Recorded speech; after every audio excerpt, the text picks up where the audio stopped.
Well, welcome to our coverage of the Noor Salman trial here on clickorlando.com. Thanks for being with us. I'm Ginger Gadsden. Within the past hour, we have learned there will be no verdict tonight. The jury went home for the night. They'll be back first thing tomorrow, starting at 9 in the morning for a third day of deliberations. They are looking at two charges here: aiding and abetting the provision of material support to a foreign terrorist organization and obstruction of justice. Salman is accused of knowing or helping her husband, Omar Mateen, in the Pulse nightclub attack. So let's get right out to News 6 investigator Mike DeForest. He's outside the federal courthouse in downtown Orlando. And Mike, a lot of kind of strange developments late in the day. It seemed like we were getting some mixed signals from the jury this evening. We really were, because for those of us who are not in the jury room deliberating with them, we have no idea what's going on. We don't know how close or how far apart this jury is to reaching a verdict, so we can only kind of read the tea leaves a little bit. And everyday Judge Paul Byron has really wanted to give the jurors an option to wrap up at 5 o'clock. And if for some reason the jury felt that they might be getting close and wanted just a little bit more time, the judge was willing to give them that, but really was hoping that they would go home. Well, it was tonight. They indicated to the judge at 5 o'clock, hey, Judge, we need some more time. Let's go another hour tonight at least. And so the judge agreed. They go back into the jury deliberation room, and then a few minutes later, they come out and basically say, we changed our mind. We're going to call it a night. We will be back tomorrow. So we don't know how close or how far apart they are. All we know is this is going now into its third day of jury deliberations. We are already at a total of about 11 hours, and who knows how long it could go tomorrow, Ginger. Yeah, I know when you were talking to Mark O'Mara, he was saying that as a defense attorney, you're happy that they are asking questions, and they really had some questions today. Tell us a little bit about some of the questions they had later in the day. It was actually earlier this morning. You have to pardon. Looks like we've got an ambulance and a fire truck driving by us here. Nothing big going on at the courthouse, but let's let them kind of pass by. It was, I want to say, within the first 45 minutes this morning, Ginger, that they came up with a question, and it was the last question that the jury presented. Here's the ambulance coming by. We are in the heart of downtown Orlando. It was about 45 minutes after they began this morning. They had a very technical legal question when it relates to the charge against Noor Salman involving aiding and abetting. It's a very wordy charge, and with that, the jury received several pages of jury instructions, which were meant to help them kind of understand how to apply the law to this charge and how to apply the law to the facts that they've been hearing about the last 2 weeks. They had a question even about the jury instruction. The judge was able to give them some limited guidance, but one thing they wanted is an example of what aiding and abetting might be, and the judge just did not feel comfortable throwing out theoretical situations and said he could not do that. He was able to give them a little bit of guidance, but really those jurors are on their own in that closed jury room. Yeah, and just because they are coming back with questions, it's not necessarily that the 12 jurors have a question. It could be one or two people who just don't understand the wording. Is that right?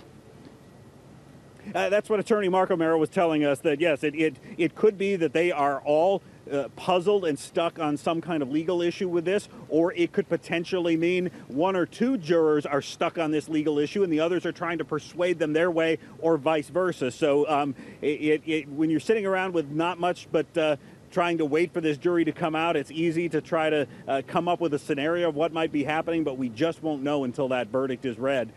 Potentially tomorrow, but potentially not. That's one thing we've been kind of curious about here. The judge has really been going day by day.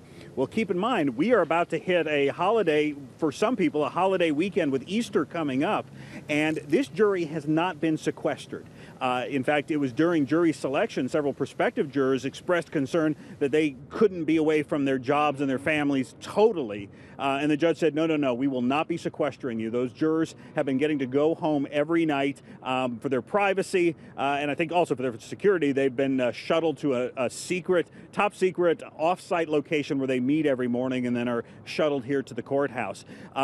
But what's interesting is now we are coming up on a weekend where presumably some of these jurors could be hanging out with friends and family. And even though the judge has instructed them every day, don't read news accounts about the Noor Salman case, don't talk to anybody about this, keep it quiet while deliberations are going on.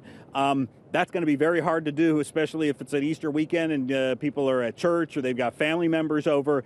And the question is going to be, if they don't have a verdict by tomorrow night, what's the judge going to do? He hasn't given an indication whether Saturday is even a possibility or whether he would be willing to just hope that this jury does not get contaminated between Saturday and Sunday and come back Monday.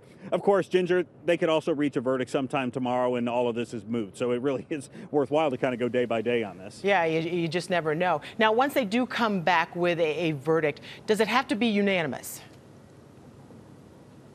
Yes, I wish I had the jury form in front of me, but there is this aiding and abetting charge. And the wording is very complicated, and without being able to show it to you, but basically there are two parts to the first charge.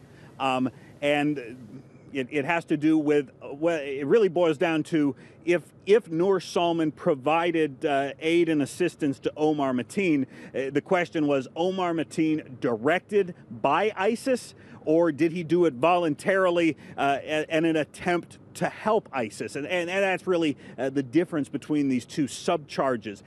Regardless, if they are going to convict Noor Salman, they have to pick one of those two and unanimously find her guilty, if beyond a reasonable doubt. If any of them, if they can't reach a unanimous verdict, then they must render a not guilty verdict. There is a second charge then. It's a much less complicated obstruction of justice. Basically, did she lie to the FBI? And prosecutors had outlined a series of about 6 or 8 lies they say she told to the FBI. With that charge as well, it has to be a unanimous decision, guilty or not guilty, for that count. Ginger. Mike DeForest, thank you. A great job breaking down today's developments. We'll get to do it all over again tomorrow. And for complete coverage of the trial, it continues right here online, including more on the rules the jury's using to help them reach their decision. You can also join us tomorrow morning for another discussion. Our coverage begins at 8:30 on clickorlando.com, and we'll have our legal analyst providing insight and analysis once again, breaking down the day's developments. But once again, the jurors will start up again deliberating tomorrow morning starting at 9, and we will be there right when court starts. Thanks for joining us, everyone. I'm Ginger Gadsden.